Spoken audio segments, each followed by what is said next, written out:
একদিন গাধা শিয়ালকে বলল, ঘাসের রং নীল। শিয়াল সাথে সাথে জবাব দিল, না, ঘাসের রং সবুজ। কিছুক্ষণের মধ্যেই দুজনের আলোচনা তুমুল তর্কে পরিণত হলো। শেষে তারা জঙ্গলের রাজা সিংহের কাছে উপস্থিত হলো মীমাংসার জন্য। রাজ দরবারে পৌঁছেই গাধা ডাক ছাড়তে শুরু করে দিল, মহারাজ, আপনিই বলুন, ঘাসের রং নীল কিনা? সিংহ উত্তর দিল, হ্যাঁ, ঘাসের রং নীল।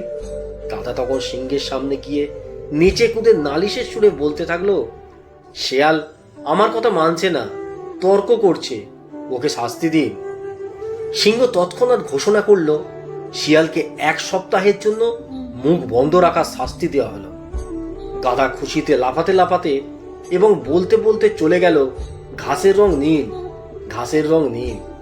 শিয়াল শাস্তি মেনে নিয়ে অনুযোগের সুরে বলল, মহারাজ, আপনি আমাকে শাস্তি দিলেন কেন, যখন ঘাসের রং সত্যিই সবুজ? সিংহ উত্তর দিল, তোমাকে শাস্তি দেওয়ার সাথে ঘাসের রং সবুজ নাকি নীল সেই প্রশ্নের কোনো সম্পর্ক নেই।